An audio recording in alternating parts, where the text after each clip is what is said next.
Coming up in this edition of WJMH Reports, hear of the Engineering Expo happening early next month.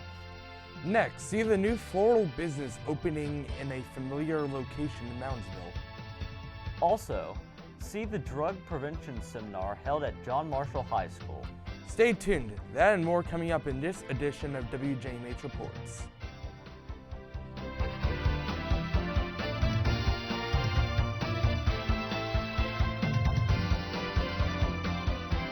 Welcome to this edition of WJMH Reports. I'm Chris Evans. And I'm Xavier McLemore. We've got many great stories coming up on this week's episode. But first, the National Technical Honor Society held their induction ceremony. Here's WJMH reporter Tristan Markey with her top story.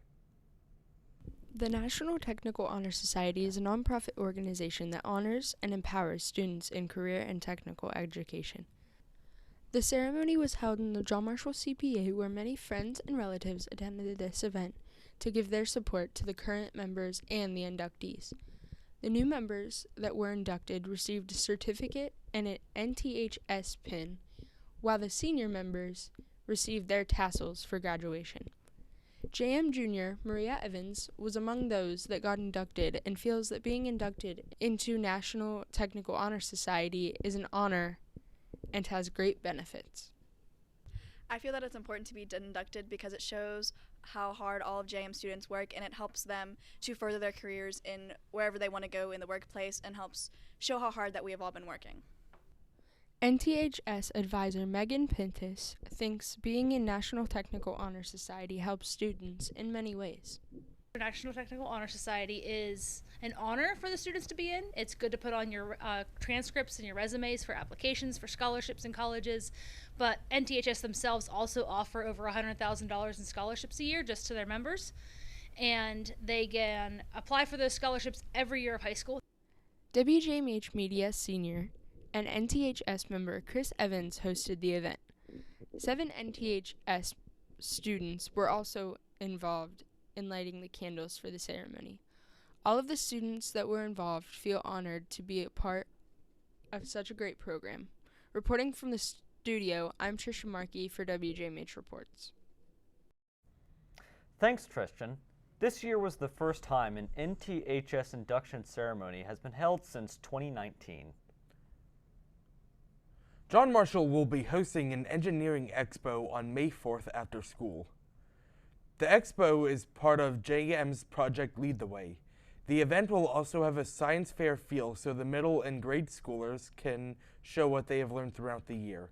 But the main event will be the presentations of the senior capstone engineering students. During this, the seniors will present to a panel of students, school county administrators, and engineers. A robotics demonstration will also be presented at this event. The Expo is a chance for the middle school and high school engineering students and teachers to kind of show off what we do. This event is open to anyone who wishes to attend. The Regional Social Studies Fair was held at Sherrard Middle School on April 1st. Students began to set up at 9:30 a.m. with presentations soon after. Topics included anthropology, economics, geography, political science, psychology, sociology, state and local studies, U.S. history, and world history.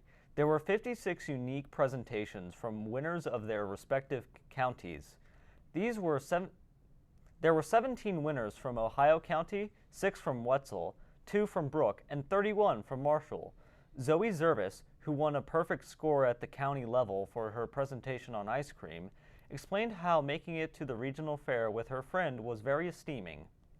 I'm connected with one of the other students who had a perfect score. We are friends and have been for a long time, and I'm just proud of her, and I'm proud of myself for achieving this. Judging criteria included 3 categories: abstract and research methods, oral presentations, and physical displays or multimedia presentations. Contestants were encouraged to bring artifacts, charts, photographs, or technological devices to liven up their display. There could only be one winner per division per group. This means that 32 individuals or groups will go to Charleston on April 29th. This will be composed of 6 winners from Ohio County, 4 from Wetzel, 1 from Brooke, and 21 from Marshall. Marshall County student Allison McGraw presented on the Smithsonian Institution. She was the only one to receive a perfect score in all judging criteria. Good luck to all students who will go to Charleston to participate in the state fair. The John Marshall Certified Nursing Assistant Program is having a pinning ceremony for their students. The ceremony will take place in the John Marshall CPA on Monday, May 2nd, and will start at 6 p.m. The pinning ceremony represents the students joining the brother or sisterhood of nursing and that they are ready to become a healthcare professional. Congratulations to those who will be new patient care technicians. The Ohio Valley Soapbox Derby is being held again with 2 races. The first race is the Ohio Valley Super Kids Derby. The Ohio Valley Super Kids Derby is a derby race for the special needs community. The Super Kids Derby is being held on Saturday, May 21st at 10:30 a.m. and will be located at 8th Street in Moundsville. The second race is the Ohio Valley Soapbox Derby. The Ohio Valley Soapbox Derby is a derby race for the entire community. The race will be on Saturday, June 4th at 12:30 p.m. and will be located on 4th Street in Glendale. For more information, go to soapboxderby.org/Ohio Valley. Again, that is soapboxderby.org/Ohio Valley. After the break, hear about the annual glass premiere and auction being held by the Moundsville Astoria Glass Society of America. Keep watching WJMH Reports. We'll be right back.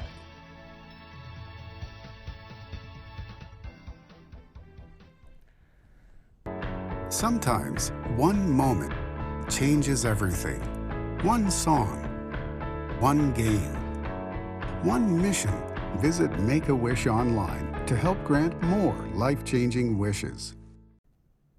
We've got more news now on WJMH Reports. I'm Chris Evans. And I'm Xavier McLemore. A new business recently opened in Moundsville. WJMH reporter Alex Francis visited it and has more. The Farmhouse Petal is located on 1st Street in Moundsville. Moundsville residents will be familiar with this location because it's the old #1 sports fan location. The shop is an expansion of the Cameron Floral Shop, which has been open in Cameron for 17 years. Owner Greg Galatime has been in the business for many years and is excited for it to grow. I've been in the floral industry for 33 years. Basically started our own greenhouses in Cameron, here in Marshall County when I was a freshman in high school. Then we just continued and expanded into the floral industry after that, and here we are today. The business will be serving all of Marshall, Ohio, and Belmont County funeral homes, as well as John Marshall and Cameron's proms. The business drives a huge clientele from the Moundsville and Wheeling areas to Cameron, so Galentine believes bringing the service to Moundsville makes sense. We carry quality product, and we want to take care of everybody in Moundsville, in the area, and of course across the river into Ohio, but all of Marshall County, and we just want to serve the people, send out quality product, and be honest with people and be excited. The business has all kinds of unique items like candles, pictures, flowers, and much more. The hours for the store are 9 a.m. to 5 p.m. Monday through Friday. And Saturday, it's 9 a.m. to 2 p.m. Reporting from Moundsville, I'm Alex Francis from WJMH Reports. Thanks, Alex. For more information or to place an order, you can call at 304-810-4362 or visit thefarmhousepeddlerfloral.com. Again, that's 304-810-4362 or thefarmhousepeddlerfloral.com. The Moundsville Astoria Glass Society of America will be holding its 41st annual glass show and sale on June 10th, 11th, and 12th. The show will be held It will be held in the Moundsville Center building located inside the historic West Virginia Penitentiary and will feature historic artist and glassware by Fostoria, Imperial, Moon and Star, Hazy, Depression Glassware, and many others. There will be premieres on Friday, Saturday, and Sunday at various times and fees.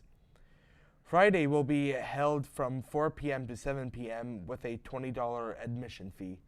Saturday will be from 11 a.m. to 4 p.m. with an $8 admission fee. And Sunday will be from 10 a.m. to 2 p.m., also with an $8 admission fee.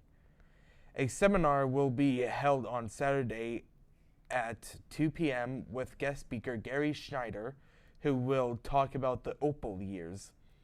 A glass auction will be held on the fairgrounds on Saturday at 5 p.m.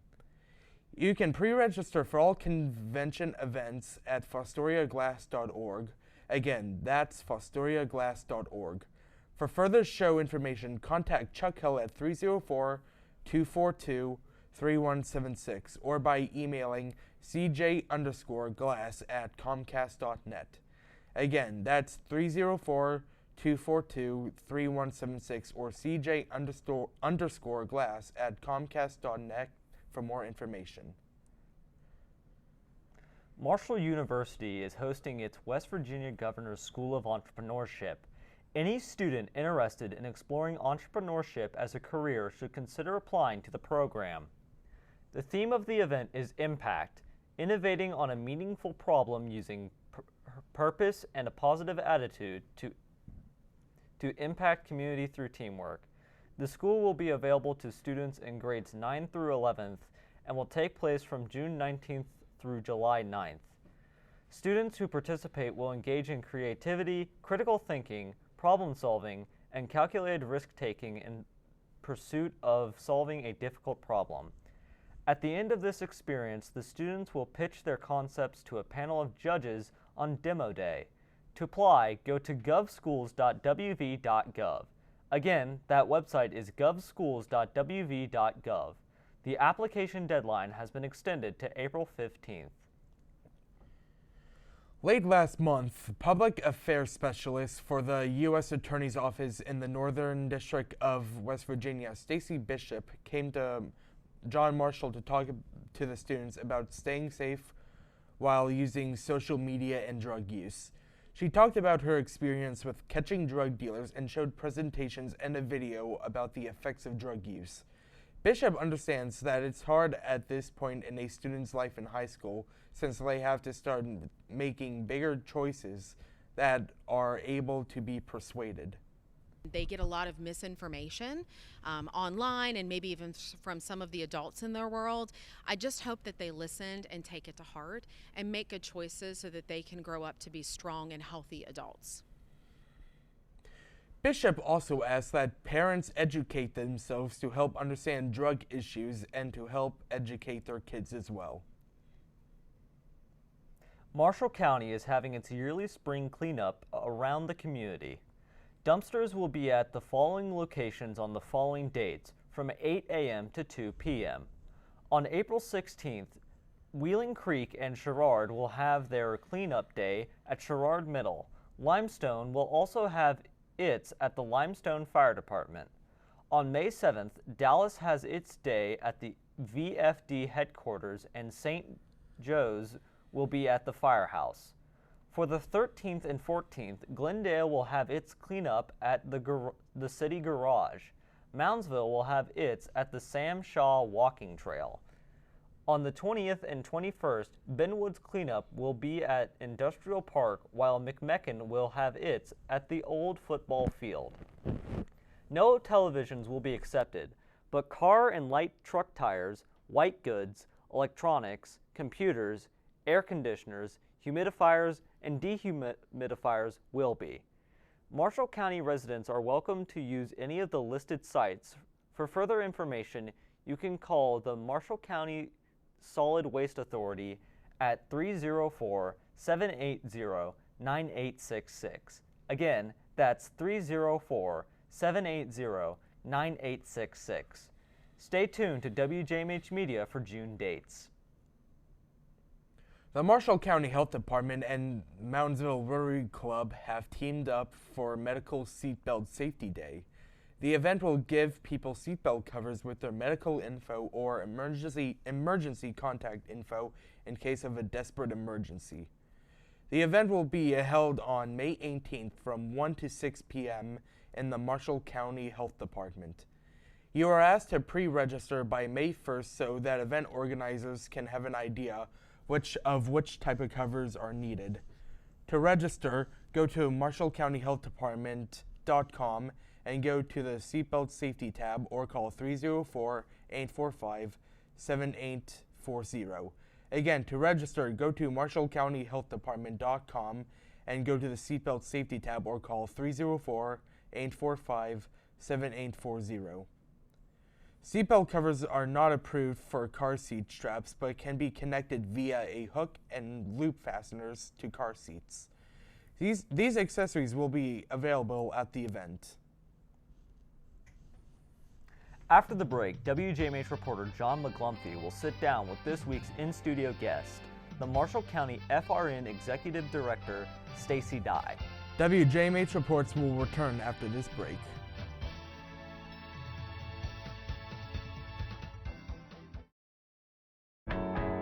Sometimes one moment changes everything.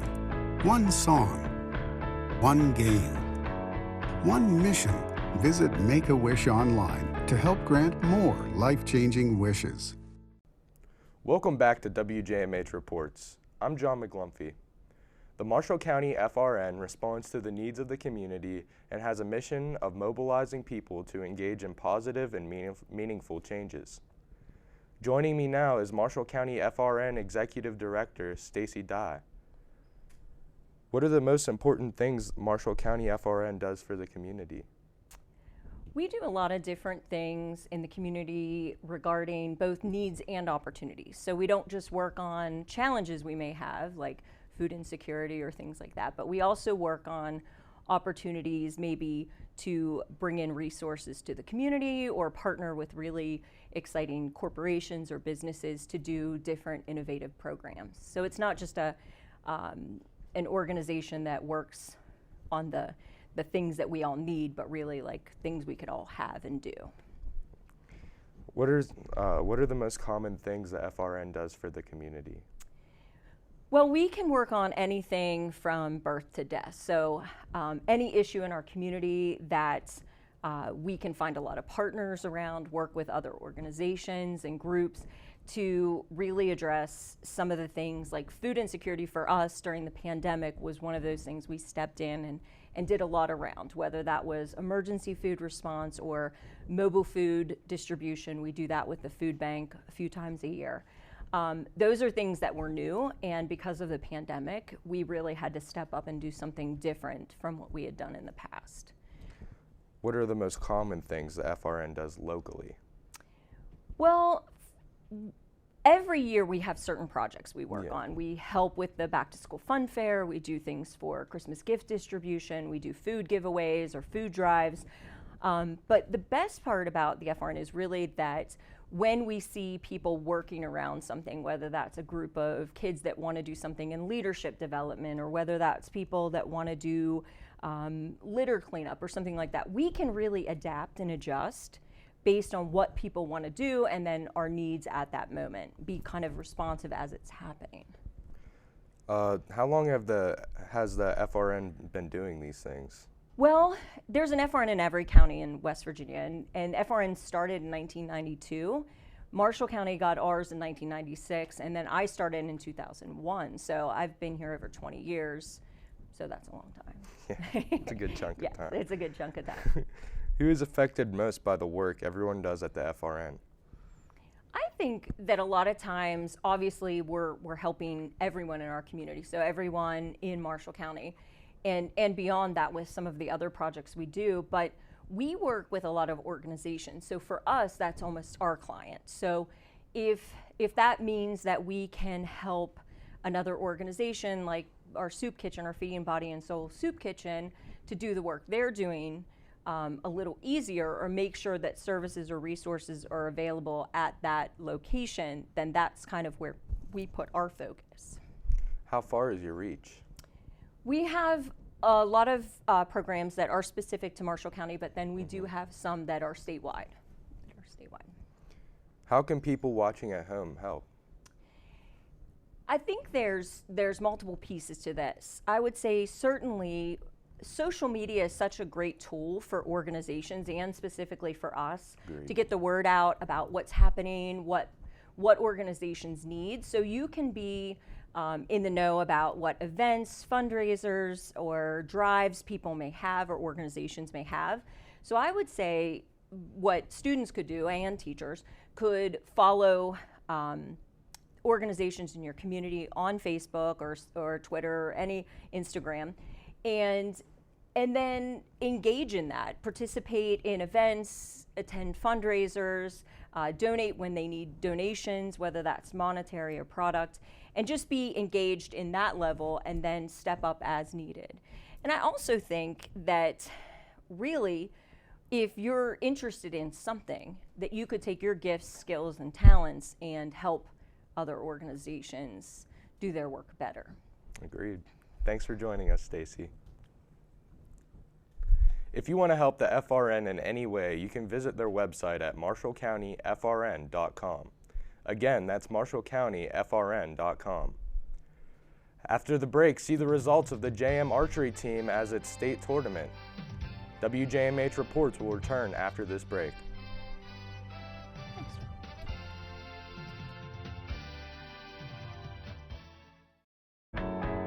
Sometimes one moment changes everything. One song, one game, one mission. Visit Make-A-Wish online to help grant more life-changing wishes. Welcome back. We've got more news now on WJMH Reports. I'm Chris Evans. And I'm Xavier McLemore. Joining us for sports and entertainment news is WJMH anchor John McGlumphy. Thanks, Chris and Xavier. The WV State Archery Tournament took place late last month. John Marshall attended and placed third overall. Placing first in the tournament was Shady Spring High School. Second was Herbert Hoover High School. Third place was John Marshall High School. Placing fourth was Buchanan Upshur High School. And in fifth place was won by Winfield High School.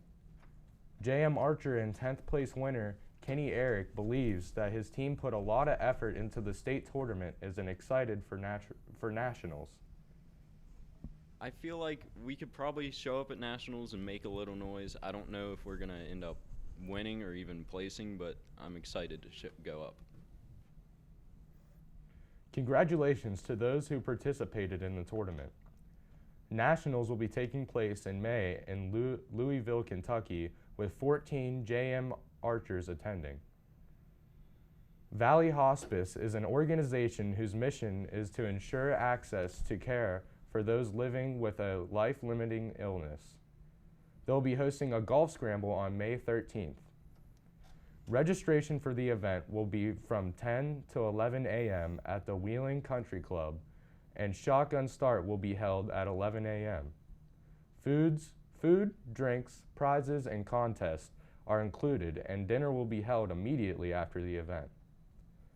To pre-register for the event, you can visit valleyhospice.org/calendar and click details by the golf scramble event. Again, the website is valleyhospice.org/calendar. The Strand Theater in Moundsville has been rigorous and dedicated struggle to maintain itself from its century of operations and its occasional years of neglect. Since the year 2000, the Strand has been run by the Strand Theater Preservation Society, which has the great success in maintaining the historic theater as well as hosting its many events. During the pandemic, the Strand did not slow down on its renovations, like how they repaired and redesigned their green rooms or their complete renovation of the northwest basement, which is now the location of its office. The Strand is offering people to join Friend of the Strand campaign. so that you may be more involved with the events at the Strand, as well as these renovations that allow the Strand to host. The campaign is divided into tiers with designated privileges for each of the first being the individual level. The individual level is $12 to be a member. As a member of this tier, you get 2 tickets to a Strand cabaret. The next is family level, which costs $50 and gets you access to 4 tickets to a Strand cabaret. The largest is the business tier for $100. This gets your business recognized by the Strand in various ways and occasions. Patrons will see your business name and logo displayed on the Strand lobby screen at all Strand events. Your business will also be on a business spotlight in front of the Strand window. All Friends of the Strand will also be named on their website, strandtheaterwv.com, where you can find out more about becoming a friend of the Strand. That website was strandtheaterwv.com. Thank you, John. Coming up next, WJMH reporter Clara Evans will take you to Jebbia's for this week's Business of the Week. Keep watching WJMH Reports. We'll be right back.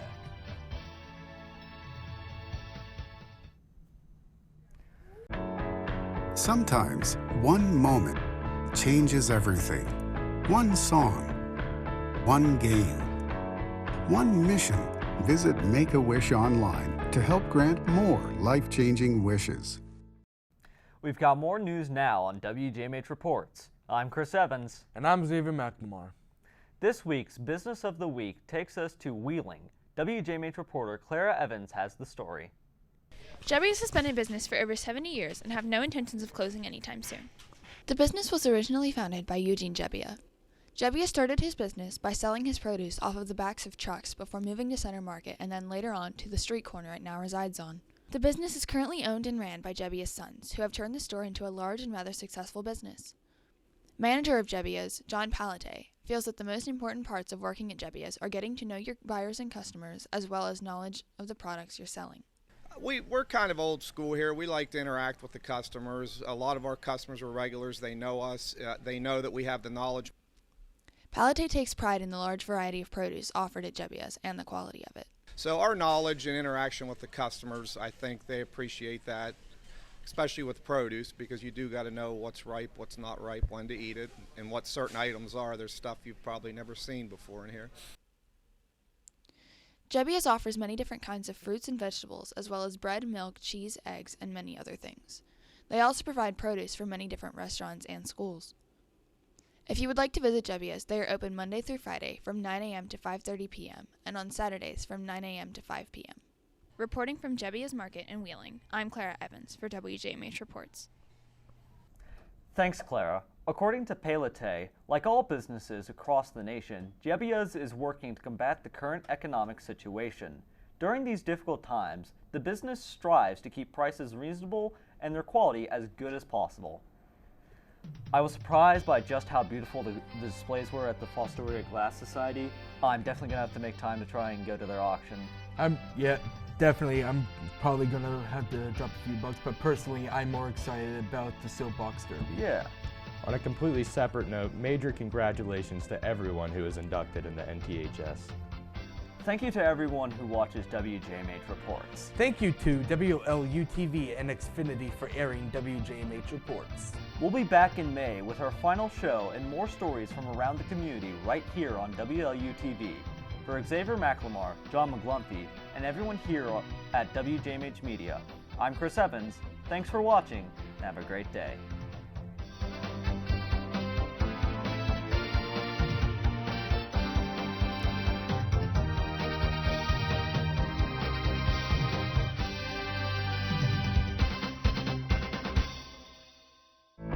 Sometimes, one moment changes everything. One song, one game, one adventure, one mission. For a child battling a critical illness, a wish come true can be a turning point. You can transform lives, one wish at a time. Visit Make-A-Wish online to help grant more life-changing wishes.